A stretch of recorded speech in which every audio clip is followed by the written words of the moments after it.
everyone. I'm guessing you're here because you want to know more about jobs and sustainability, about the green jobs. And you must have heard a lot of practical stories and wonderful examples from the speakers.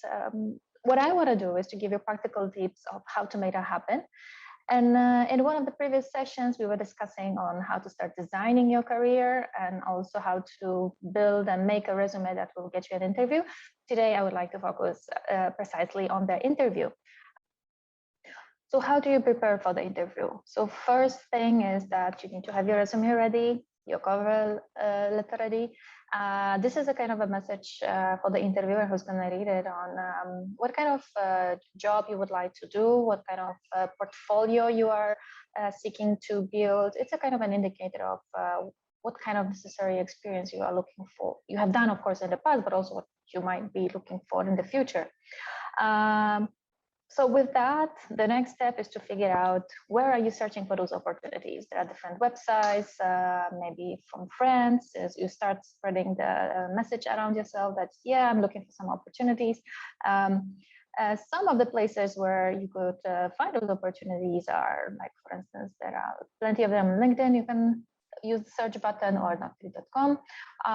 One of the places where you can also search for the jobs in sustainability is the website of YFS India Alliance, where we just publish it. We are keep updating it and putting all the different opportunities for people to start working or volunteering or doing an internship in the space of sustainability. One tip that I would like to give you is that whenever you are applying, you have found the kind of job that interests you and you are applying for it, do save the content, the job description of that position on your computer. Don't save the link.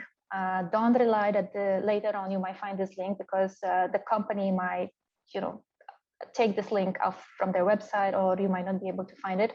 But save the content. It will be very useful on the next stages. I remember when I was starting my careers, I would send lots of CVs, maybe 100 CVs.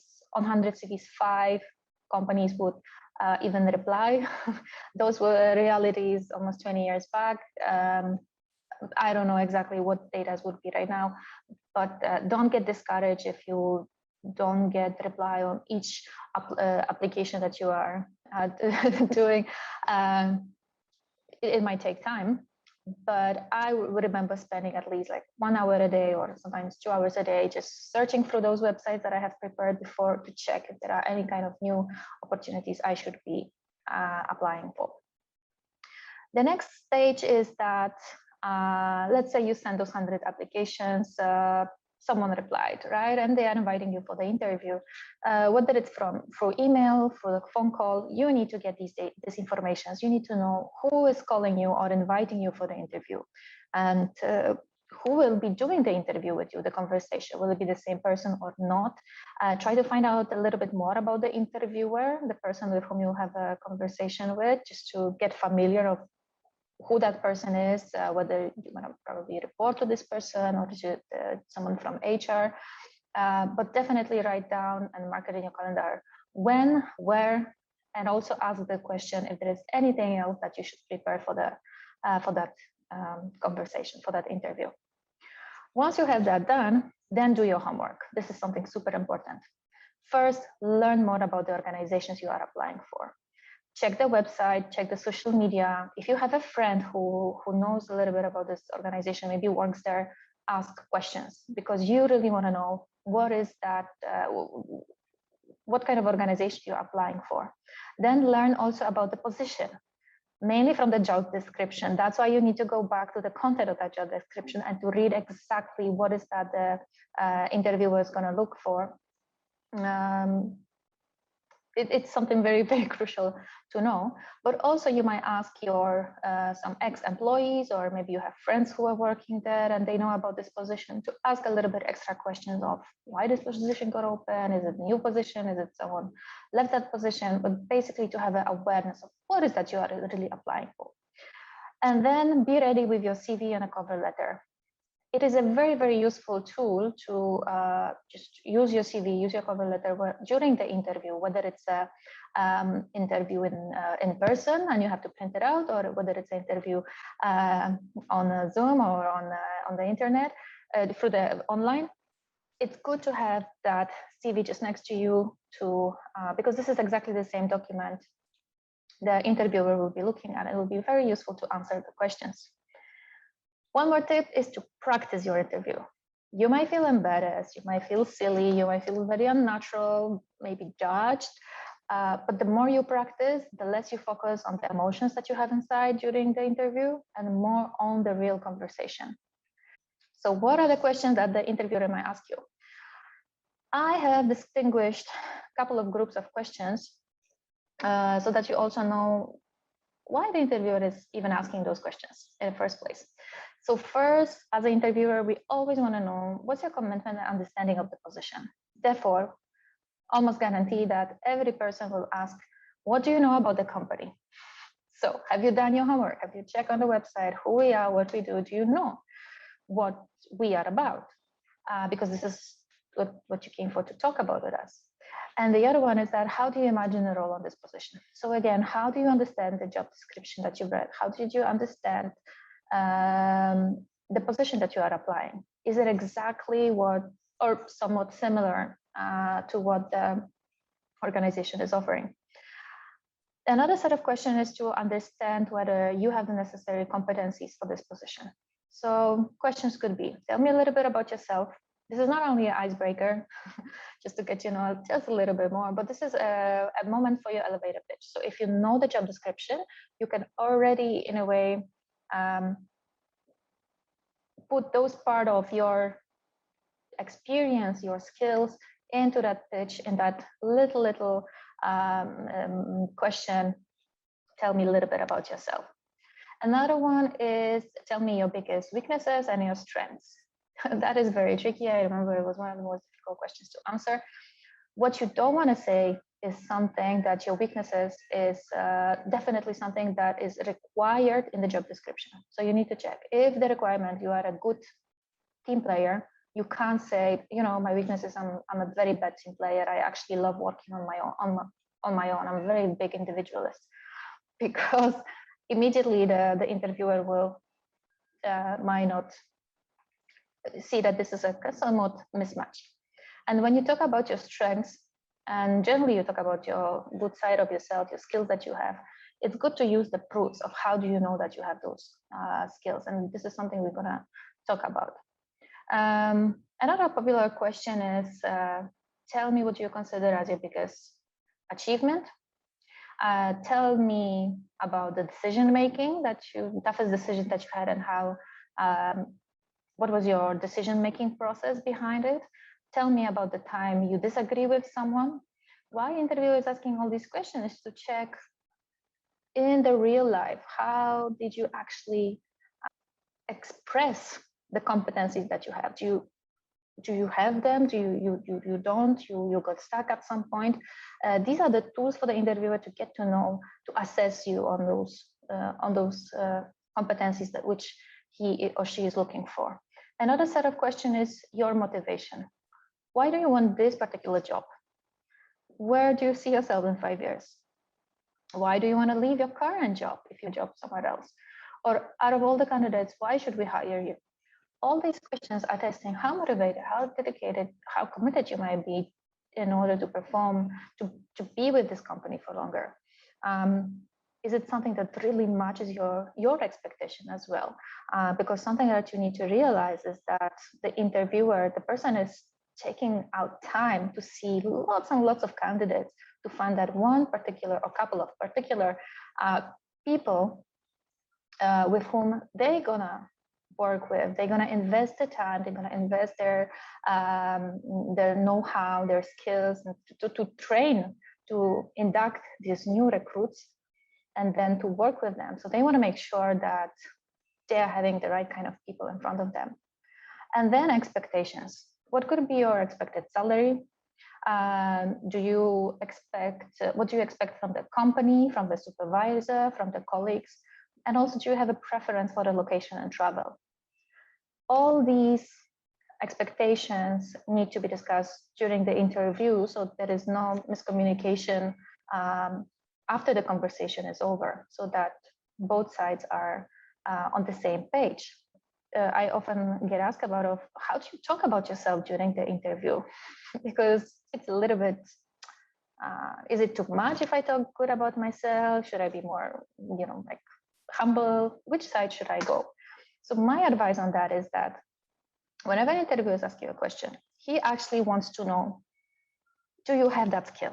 And if you think you do, prove it to me. Tell me, how do you know that you have this skill? So whenever you are talking about yourself, try to use numbers. If you were saying that I was writing blogs, say how many blogs did you write in within a week, within a year, give some numbers to that.